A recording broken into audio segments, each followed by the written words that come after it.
2 ঘন্টার জন্য আমি অ্যাঙ্কার ডাল ভিজাইতে দিছিলাম। তো এটা ফুইলা অনেকগুলো হয়ে গেছে। আমি কিন্তু এখানে সামান্য 2 মুঠ অ্যাঙ্কার ডাল নিছিলাম। এখন এগুলো পরিষ্কার পানি দিয়ে ধুইয়া আমি পাটায় বাইটা নিছি। পেঁয়াজ, কাঁচামরিচ, লবণ, হলুদের গুঁড়া, মরিচের গুঁড়া, জিরার গুঁড়া, অনেকগুলা ধনিয়া পাতা কুচি। এটা আমি হাত দিয়ে সুন্দর করে মিক্সড করে নিব একটু সময় নিয়ে। আচ্ছা, আপনাদের সাথে একটা ব্যাপার শেয়ার করি। সেটা হচ্ছে ভোর তখন 5টা বাজে। আমি সেরি খাওয়ার পর আইজানের জন্য অপেক্ষা করতেছি। এমন সময় হঠাৎ করে দেখি কি যে ফেসবুক থেকে আমারে বের করে দিছে। আমি কিন্তু জাস্ট হচ্ছে যারা আমারে কমেন্ট করছে তাদের কমেন্টে রিপ্লাই করতেছিলাম। ওই সময় এরকমটা হয়েছে। পরে আমি ফেসবুক আনইনস্টল কইরা আবার ইনস্টল করছি। তারপরে দেখি কাজ হয় না। 20 মিনিট ধরে এরকম হয়েছে। হওয়ার পর আল্লাহর নামে ঠিক হয়ে গেছে। তো আমার পেজটা আসলে কিছু হইলে আমার খুবই খারাপ লাগে। কারণ এখানে আমি অনেক বেশি শ্রম দিছি, যেটা আমি অন্য কোনো কাজে এত বেশি শ্রম দেই নাই। আমি যে চাকরি করি, আমার চাকরিতেও কিন্তু এত প্যারা লাগে না আমার কাছে।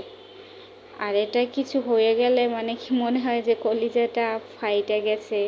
মানে কী করব, কই যাব, মানে কোনো তো অপশন নাই। অন্য কোনো বিপদ বা সমস্যা হইলে মানে কোনো না কোনোভাবে কারোর মাধ্যমে সলভ করা যায়। আর পেজে কিছু হইলে তো কেউ নাই যে আমার এটা সমস্যাটা সমাধান করে দিবে। আসলে যাই হোক, এই পেজটা সত্যি বলতে আমার শখের একটা পেজ। অনেক কষ্ট করে এটা করতেছি। বাকিটা আল্লাহ ভরসা। সবাই দোয়া করবেন আমার জন্য, আমিও সবার জন্য দোয়া করি। তবে আমি দেখছি অনেকেরই এই সমস্যাটা হয়েছে, বিশেষ করে যারা ওই টাইমে অ্যাক্টিভ ছিল। 20 মিনিটের জন্য মেবি এই সমস্যাটা হয়েছে। হয়তোবা ফেসবুক নতুন কোনো কিছু করছে যার জন্য এই সমস্যাটা হয়েছে। যাই কথা বলতে বলতে আমি হচ্ছে পেঁয়াজগুলো দিয়ে দিতেছি একটা একটা করে। এটা আমি একবারে লো আঁচে দিছি। এরপর মিডিয়াম আঁচে আমি এটা ভাইজা নিব। 5-7 মিনিটের জন্য ভাজলেই এটার কালারটা অটোমেটিকলি চেঞ্জ হয়ে যায়। আমি একটা একটা করে সুন্দর করে উল্টাই দিব। উল্টানো শেষ।